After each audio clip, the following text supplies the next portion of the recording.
me there, General. Just knock me right out.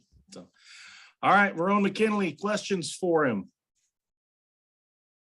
Start with Autzen Stadium from the Register Guard.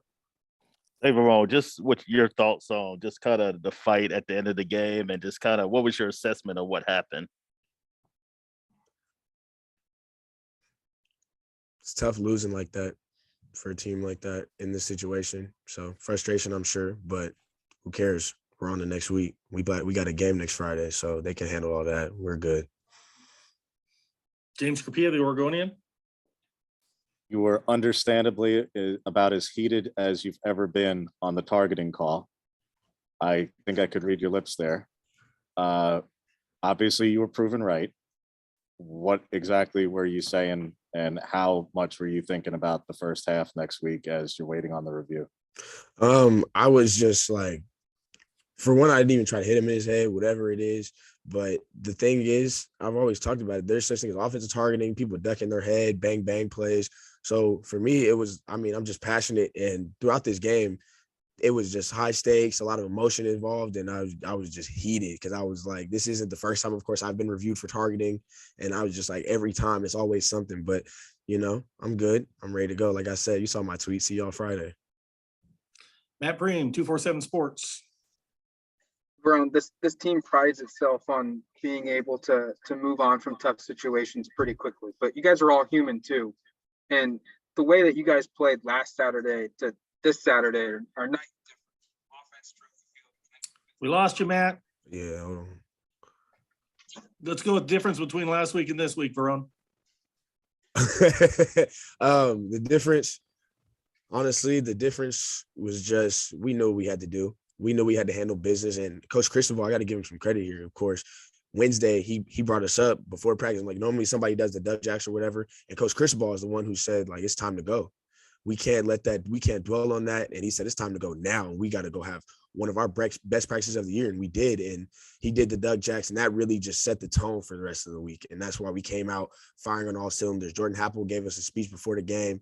And it's just, we were ready for this moment and we were excited and we're like, let's just handle our business this week. It's truly 1-0. Like, we just need to win this week and we'll get to next week afterwards. So that's probably the biggest difference, just our mindset going in and just establishing ourselves early in the game. We came out firing right away. Jared Denny scooted up on 3. Hey, Verone, when you said best practice of the year, I'm curious what exactly you mean by that. Like, obviously intensity, but what exactly does that look like? Could you just kind of paint that picture for us? Everybody clicking. It's competitive.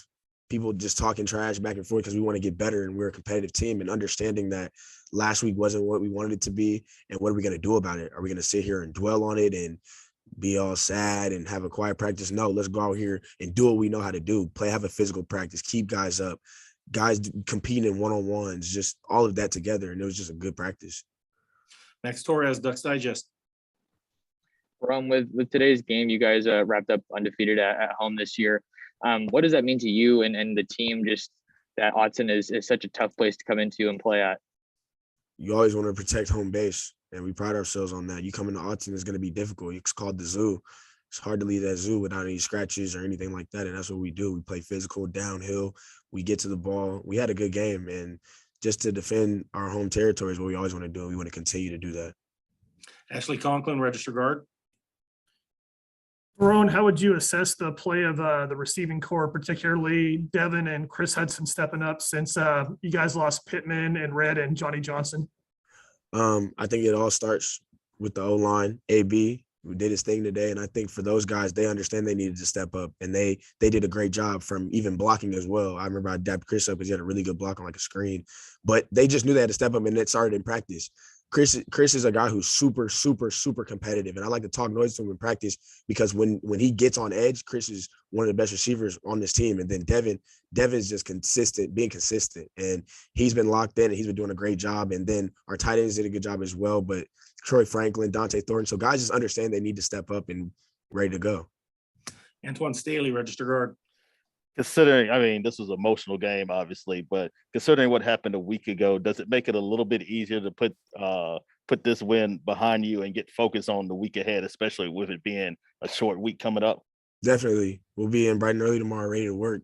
we know what we want to do. We know what the task is. We know what's at stake, and we're ready to go. We didn't like how the outcome was last time, so we're here again, part 2. Eric Scopel, 247 Sports.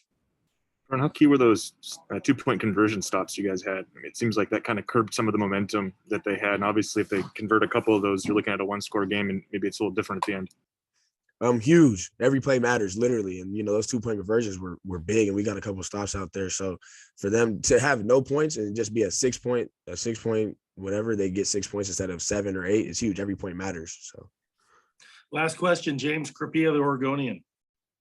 A week ago, it was you going down before halftime. This time it's Noah and Mikhail going down there in the third quarter. Just how much of a wrench does that throw? Where obviously Nate and Dante have played quite a bit for you guys before. It's not like they're inexperienced, but that's a big change. Suddenly to have 2 guys down pretty quickly. And I'm sure your role as a vocal leader becomes even bigger there the rest of the second half.